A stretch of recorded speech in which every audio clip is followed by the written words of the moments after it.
को देखकर सहाबा रज़ियल्लाहु अन्हु हैरान हो गए। नबी अकरम सल्लल्लाहु अलैहि वसल्लम भी हैरान हो गए कि ये तो शहीद हो गया था और हमने इसे दफन करके आए थे। अल्लाह रब्बुल इज़्ज़त ने जिब्राईल अलैहिस्सलाम को भेजा। उसने अस्सलामु अलैकुम सामाईन हज़रात, आज हम बताएंगे हमारी इस वीडियो में एक बहुत ही प्यारा वाक़या हज़रत अबू बकर सिद्दीक़ रज़ियल्लाहु अन्हु की सदाकत का। सिद्दीक़ कहते हैं जिसने अपनी ज़िंदगी में कभी झूठ नहीं बोला, और ये लक़ब हज़रत अबू बकर को हमारे प्यारे नबी सल्लल्लाहु अलैहि वसल्लम ने दिया है कि एक मर्तबा हुज़ूर अकरम सल्लल्लाहु अलैहि वसल्लम जंग के लिए जा रहे थे। रवाना होने से पहले मदीना मुनव्वरा की एक अंसार बुढ़िया आई। उसने अर्ज़ किया कि या रसूलल्लाह, मेरा एक बेटा हाथ में तलवार लेकर आपके खिलाफ वर्जिश कर रहा है। कहता है कि नऊज़ बिल्लाह, मोहम्मद का सर कत्ल कर दूँगा। मैं आपकी खादिमा हूँ। ए अल्लाह के नबी सल्लल्लाहु अलैहि वसल्लम, आप उसकी हिदायत की दुआ फरमा दीजिए। तो रहमत आलम सल्लल्लाहु अलैहि वसल्लम ने दुआ फरमाई। वो नौजवान बेटा जो घर में मालिश करके इस्लाम के खिलाफ वर्जिश कर रहा था, उसका दिल अल्लाह रब्बुल इज़्ज़त ने बदल दिया। वो वहीं तलवार लेकर दौड़ कर आया और आका सल्लल्लाहु अलैहि वसल्लम की बारगाह में हाजिर होकर अर्ज़ किया कि ए अल्लाह के नबी सल्लल्लाहु अलैहि वसल्लम, मुझे कलमा पढ़ा दीजिए। उस सहाबी का नाम मालिक बिन सन्नान था। वो कहने लगा कि ए अल्लाह के नबी सल्लल्लाहु अलैहि वसल्लम, क्या मुझे भी साथ आने की इजाज़त है? फरमाया आ जाओ। मैदान जिहाद में गए।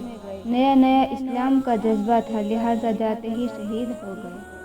कुछ दिनों के बाद सहाबा किराम वापस आए। मदीना की औरतें इस्तकबाल के लिए निकली। उस नौजवान अंसारी मालिक बिन सन्नान की माँ भी बाहर निकली। बहनें भाइयों से मिली, औरतें खाविंद से मिली, माएँ बच्चों से मिली और वो बुढ़िया भी खड़ी हो गई। हज़रत सल्लल्लाहु अलैहि वसल्लम जब तशरीफ़ लाए तो उस बुढ़िया ने आप सल्लल्लाहु अलैहि वसल्लम से पूछा कि ए अल्लाह के नबी सल्लल्लाहु अलैहि वसल्लम, मजमुए में मेरा बेटा नज़र नहीं आ रहा, वो कहाँ गया? नबी अकरम सल्लल्लाहु अलैहि वसल्लम ने उसका चेहरा भांपा और फरमाया, अम्मा ज़रा सब्र कर, पीछे अबू बकर सिद्दीक़ रज़ियल्लाहु अन्हु आ रहे हैं, उससे पूछ लेना। एक और सहाबी रज़ियल्लाहु अन्हु गुजरने लगे। उसने भी उससे अपने बेटे के बारे में पूछा। उन्होंने भी कहा कि पीछे अबू बकर आ रहे हैं, उनसे पूछ ले। जो सहाबी भी गुजरता वो उस बूढ़ी औरत को यही जवाब देता। वो वहीं खड़ी रही। जब अबू बकर सिद्दीक़ रज़ियल्लाहु अन्हु गुजरने लगे तो वो कहने लगी कि अबू बकर, मेरा बेटा कहाँ गया? सैयदना सिद्दीक़ अकबर रज़ियल्लाहु अन्हु खामोश रहे। आपने पूछा कि अम्मा, अल्लाह के नबी सल्लल्लाहु अलैहि वसल्लम गुजरे थे, उन्होंने क्या फरमाया था? वो कहने लगी कि आपने फरमाया था कि अबू बकर से पूछ लेना। ये सुनकर सैयदना सिद्दीक़ अकबर रज़ियल्लाहु अन्हु हैरान हुए। वो सोच में पड़ गए कि अगर मैं ये कहता हूँ कि वो शहीद हो गया है तो शायद वो बर्दाश्त ना कर सके। वो घबरा कर कहने लगी कि क्या मेरा बेटा मर गया है? सैयदना सिद्दीक़ अकबर ने फरमाया, अम्मा सब्र कर, तेरा बेटा पीछे पीछे आ रहा है। अब वो तो खड़ी रही मगर सिद्दीक़ अकबर चल पड़े और झोली फैलाई और अल्लाह रब्बुल आलमीन के साथ ताल्लुक़ कायम कर लिया। आंखों से आंसू जारी हो गए। अर्ज़ किया कि ए अल्लाह, तू जानता है कि सिद्दीक़ का लक़ब मुझे तेरे नबी सल्लल्लाहु अलैहि वसल्लम ने दिया था। या अल्लाह, सिद्दीक़ उसे कहते हैं जिसने ज़िंदगी में कभी झूठ ना बोला हो।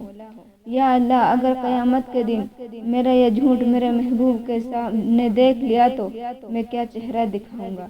ए अल्लाह, अगर हज़रत ईसा अलैहिस्सलाम के लिए तू मुर्दों को जिंदा कर सकता है तो मैं भी तो तेरे महबूब सल्लल्लाहु अलैहि वसल्लम का गुलाम हूँ। अल्लाह, तुझे तेरी ज़ात का वास्ता मालिक बिन सिन्नान को जिंदगी अता कर दे। रोते भी जा रहे हैं और दुआ भी करते जा रहे हैं। बड़े गमगीन थे। जब मस्जिद नबवी सल्लल्लाहु अलैहि वसल्लम में पहुँचे तो पीछे जूतों वाली जगह पर बैठ गए। वो औरत खड़ी रही, देखती है कि एक आदमी आ रहा है। جب قریب آیا تو اس نے دیکھا کہ سچ مچ اس کا بیٹا مالک بن سنان انصاری رضی اللہ عنہ تھا۔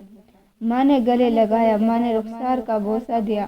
ماں بیٹے نے انگلی پکڑی اور مسجد نبوی میں صلی اللہ علیہ وسلم میں پہنچ گئے۔ ان کو دیکھ کر صحابہ رضی اللہ عنہ حیران ہو گئے کہ نبی اکرم صلی اللہ علیہ وسلم بھی حیران ہو گئے کہ یہ تو شہید ہو گیا تھا اور ہم نے اسے دفن کر کے آئے تھے۔ اللہ رب العزت نے جبرائیل علیہ السلام کو بھیجا۔ اس نے آ کر پیغام دیا کہ حیران ہونے کی ضرورت نہیں، تیرے صدیق کی زبان سے نکل گیا تھا کہ اماں صبر کر، تیرا بیٹا پیچھے آ رہا ہے۔ خداوند قدوس نے صدیق کی زبان کو سچا کرنے کے لیے مالک کو دوبارہ زندگی عطا کر کے اور لباس پہنا کر آپ کی خدمت میں پیش کر دیا۔ سبحان اللہ۔